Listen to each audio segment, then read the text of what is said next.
Yeah. So, Carl, what did you take from that experience, being in the farms, smelling the cow manure? I think it gave me an appreciation for people with a different way of life. They were not very well off. They were okay, worked very, very hard, and almost as a prelude to Peace Corps, it's kind of an appreciation for people who live differently, and realizing that it's a big wide world and there's many other ways of living in it. And so, when was the first time that you heard of Peace Corps, or why Peace Corps? How did that? Well, Peace Corps, John F. Kennedy, right after the announcement, I was, I guess, in junior high school or something like that. And it was publicized widely. It never made much of an impression on me at the time. I was a young teenager, perhaps. But it was a presence in America while I was growing up. You heard about the Peace Corps. There were commercials on television. But I didn't have any notion. I didn't know what I was going to do in life. And then in college, working very hard. It was during the war in Vietnam. Do you want me to go into now what happened? During the war in Vietnam, and I make no apologies, I was against the war in Vietnam. My whole school was, my wife was. Linda and I were married. And we were getting towards, I guess it was in our junior year of college. And Linda lays claim to being the one that did this, but we were walking across school and she said, you know, we should join the Peace Corps after graduating. And I think I immediately said yes. It had been in my mind, but I wasn't the one to suggest it. So she takes credit now for the reason we came to the Peace Corps the first time, but she didn't have any difficulty persuading me. I had worked very hard, and I felt I needed to do something besides an academic career, a break. And the Peace Corps seemed to be, we could go out into the world, and part of me wanted to show someplace in the world that all Americans are not fighting horrible wars. And I have nothing against American soldiers or anything like that. I consider them to be victims of the Vietnam War. But that America is not all about fighting immoral wars. So, and I felt I could do something. Also, I had felt with my education as a budding scientist, maybe I could help spread some knowledge. I still feel an appreciation of science is a very important thing in the world, and if I could somehow transfer that, impart some of that knowledge, even if it's somewhere in a village around the world, I'd be doing something useful rather than just being in a corner learning more science.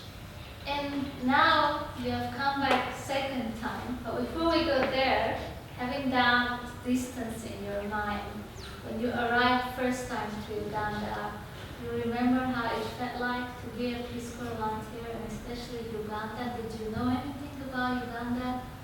Just a little bit closer this way. No, I was a science major, so my knowledge of world geography and foreign affairs was very light. So we received an invitation to possibly go to Uganda, and there was no Google or anything like that. I went to the library and looked up a little bit about Uganda. But we put on our application that we wanted to go to Africa, and Uganda was in Africa. It sounded like a fine place to go.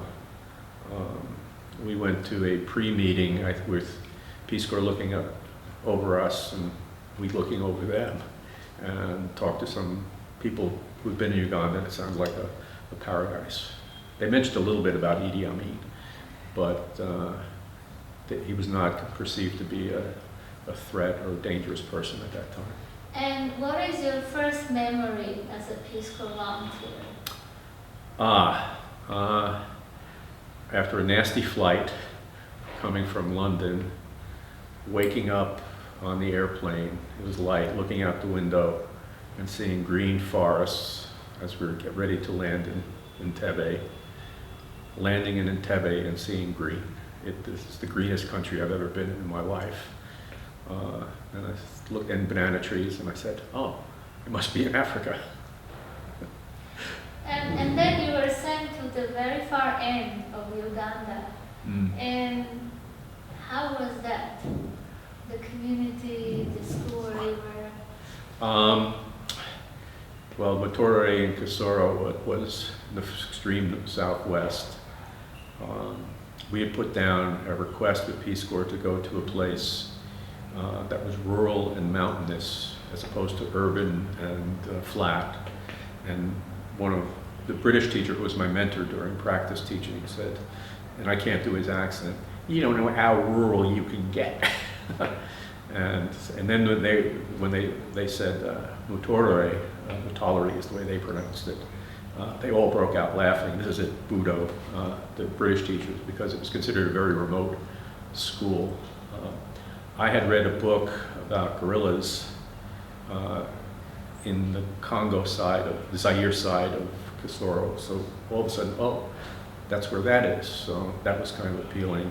People said the Virunga area was the Switzerland of Africa. So I was excited. We knew it would be fairly remote.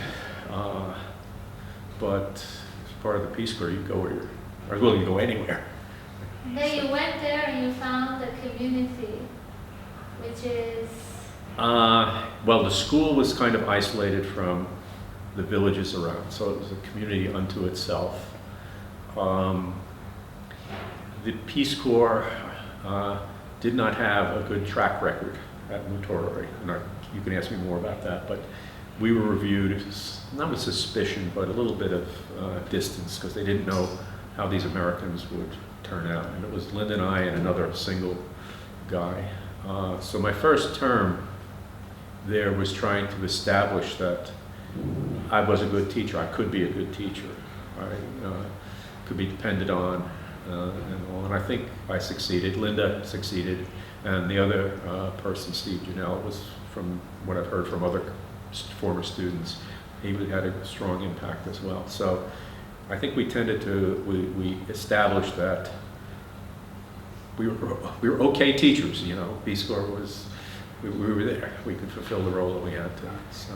And it's remarkable because you arrived, as you stated, Peace Corps did not have a good track record. And then when we fast forward 20 years down the road, today, Kisoro has its arms wide open for Peace Corps volunteers. Really?